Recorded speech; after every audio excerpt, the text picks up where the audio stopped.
오늘 우리에게 주시는 하나님의 말씀은 시편 50편 16절에서 23절까지 말씀입니다. 어제 시편과 이어지는 시편이죠. 어제는 하나님께서 우리에게 원하시는 것은 단지 하나님을 기뻐하고 감사하는 것이었습니다. 오늘은 그 반대로 하나님께서 원하시지 않는 것, 미워하시는 것이 무엇인지 나옵니다. 16절 악인에게는 하나님이 이르시되 네가 어찌하여 내 율례를 전하며 내 언약을 네 입에 두느냐.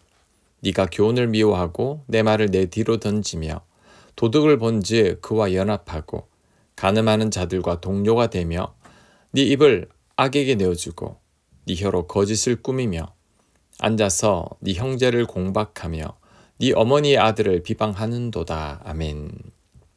하나님께서 악인들을 책망하고 있습니다. 책망의 이유는 하나님의 말씀을 전하고 하나님의 말씀을 입에 두었기 때문입니다. 아니, 하나님 말씀을 전하고 입에 두는 것이 왜 책망거리입니까? 칭찬해야 하지 않을까요? 이렇게 생각할 수 있겠지만 그렇지 않습니다. 왜냐하면 이들이 입술에는 하나님의 말씀이 있었지만 삶으로는 전혀 행하지 않았기 때문입니다. 이들은 하나님의 말씀을 알면서도 도둑과 연합하고 간음하는 자들과 동료가 되고 입술로 악을 꾀하고 거짓을 꾸미며 형제를 비방했습니다. 만약에 하나님 말씀을 몰라서 그랬다면 이해할 수 있겠지만 하나님 말씀을 잘 알면서도 이런 죄를 저질렀으니 더 악한 것이죠. 그래서 하나님은 아예 하나님의 말씀을 입술에 두지도 말라는 것입니다. 이 말씀은 교회를 열심히 다니고 있는 그리스도인들을 향한 메시지라고 할 수 있습니다. 하나님의 말씀을 전하는 정도이면 교회 교역자들이나 리더들일 것입니다. 또한 하나님 말씀을 입에 두고 있다는 말은 성경을 많이 암송하거나 성경에 해박한 사람들일 것입니다. 이들 또한 사역자들이나 교회 중직자들일 것입니다. 그런데 이들의 삶은 하나님을 알지 못하는 자들과 별반 다를 바가 없다는 것입니다. 오히려 세상 사람들보다 더 악한 경우도 있습니다. 차라리 하나님 말씀을 몰랐다면 이해가 가지만 하나님 말씀을 누구보다 잘 아는 자들이 이런 죄를 짓고 있으니 하나님께서 책망하시는 것입니다. 성경 말씀을 많이 아는 게 중요한 게 아닙니다. 아는 것을 행하는 것이 중요합니다. 오늘 말씀을 듣는 분들 정도라면 하나님 말씀을 많이 아는 자들입니다. 새벽 설교 말씀을 아무나 듣는 게 아닙니다. 말씀을 사모하는 분들이 듣죠. 그렇다면 이제는 듣기보다 행해야 할 차례입니다. 아무리 많이 알아도 행하지 않으면 아무런 소용이 없습니다. 행하지 않으면 머리만 커져가죠. 판단하고 정죄는 잘하는데 자기 자신을 볼 줄 모르게 됩니다. 또한 행하지 않다 보면 죄에 대해서 무감각해집니다.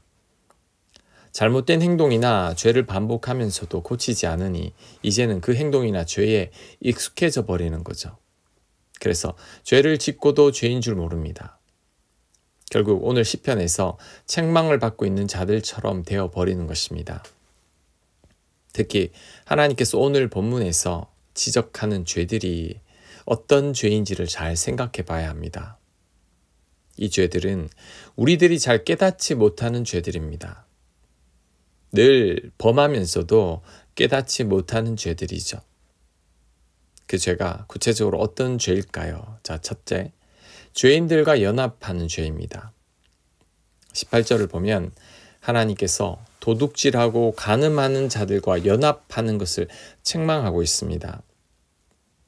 내가 도둑질하지 않고 간음하지 않는 것으로 만족하지 말고 도둑질하고 간음하는 자들을 떠나야 합니다.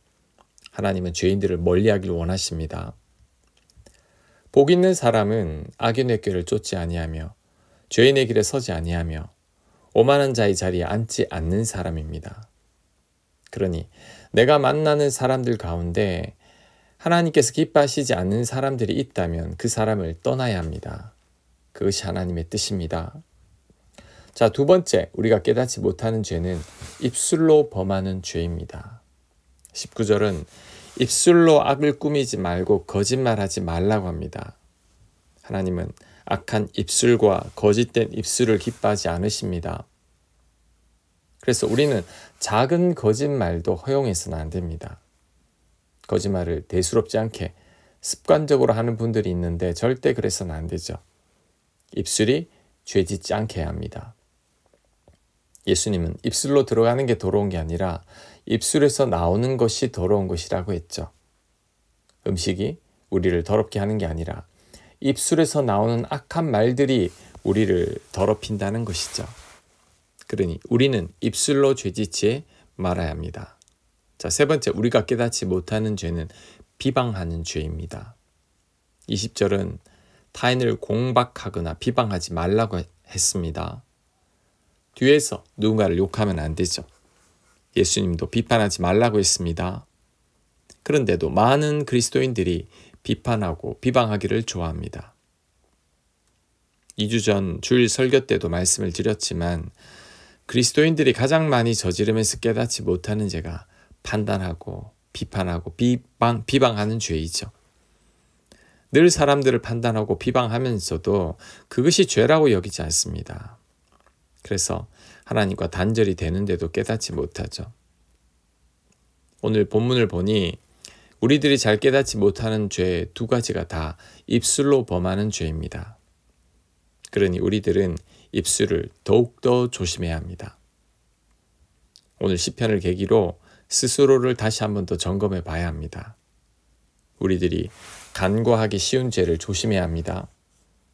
죄인들과 함께하고 입술로 죄를 짓고 비방하는 죄입니다.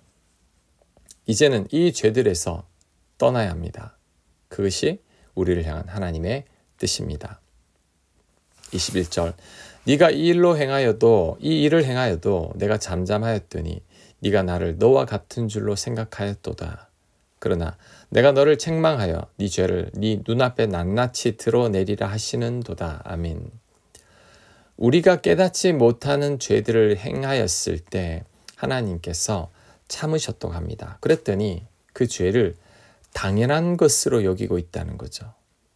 그래서 이번에는 죄를 책망하며 죄를 낱낱이 드러내겠다고 말씀하십니다. 하나님이 징계가 없다고 우리는 방심하면 안 됩니다. 내가 누군가를 욕하고 비방하면서도 아무런 징계가 없다고 안심하면 안 됩니다. 악인과 동행하면서 아무 일 없다고 좋아해서도 안 됩니다. 거짓말하고 불순종하면서 다 이렇게 사는 거라고 대수롭지 않게 여겨서도 안 됩니다. 하나님 다 아십니다. 하나님 선악간에 반드시 심판하십니다. 우리의 죄를 결국에는 다 드러내실 날이 옵니다. 그러니 우리들은 늘 스스로를 잘 성찰해야 되고 스스로 조심해야 합니다. 22절 하나님을 잊어버린 너희여 이제 이를 생각하라. 그렇지 아니하면 내가 너희를 찢으리니 건질 자 없으리라. 자, 우리가 이렇게 죄를 짓고 불순종의 삶을 사는 이유가 뭐라고 했나요? 자, 22절은 하나님을 잊었기 때문이라고 말씀합니다. 그런데 이 말씀이 맞습니다. 우리가 죄를 짓는 이유는 하나님을 잊어버렸기 때문이죠. 거짓말하는 이유는 그 순간 나를 지켜보고 계시는 하나님을 잊었기 때문입니다. 뒤에서 누군가를 욕하는 순간 내 안에 거하시는 주님을 잊어버린 거죠. 그러니 죄를 짓기에 담대한 것입니다. 우리가 이런 죄를 짓지 않기 위한 팁이 여기서 나오죠. 범사에 하나님을 잊지 않는 거죠. 늘 하나님을 생각하는 것입니다. 그 하나님 보시기에 부끄럽지 않게 사는 것이죠. 자, 23절 감사로 제사를 드리는 자가 나를 영화롭게 하나니 그 행위를 옳게 하는 자에게 내가 하나님의 구원을 보이리라. 아멘. 시편 기자가 시를 마무리하면서 결론을 말합니다. 어제 본문의 결론이 뭐였죠? 감사하며 살라는 거죠. 재물로 하나님을 감동시키며 살지 말라는 겁니다. 하나님은 재물보다 진정한 감사를 더 원하시죠. 그리고 행위를 옳게 하며 살라고 합니다. 그럴 때 하나님의 구원을 보여주시겠다고 말했습니다. 이틀간 시편 50편을 배웠는데 결론이 뭐죠? 하나님께서 기뻐하시는 삶은 형식적인 제사가 아니라 하나님 사랑에 진심으로 감사하는 삶이죠. 그리고 깨닫지 못하는 죄에서 빨리 떠나라는 것입니다. 세 가지 말씀드린 그 죄 떠나야 합니다. 그런 삶을 하나님 기뻐하십니다. 그러한 삶을 살아낼 수 있는 저와 여러분들 되시길 간절히 축원합니다. 아멘. 묵상과 적용 질문입니다. 우리가 잘 깨닫지 못하는 세 가지 죄 중에서 나에게 해당되는 것은 무엇입니까? 그 죄를 다시는 반복하지 않기를 결단해 보시기 바랍니다. 기도합니다. 하나님, 저희들이 죄에 민감하게 하옵소서. 다시는 간과하기 쉬운 죄에 빠지지 않게 하옵소서. 특히 입술로 죄를 범치 않게 하여 주시옵소서. 예수님 이름으로 기도합니다. 아멘.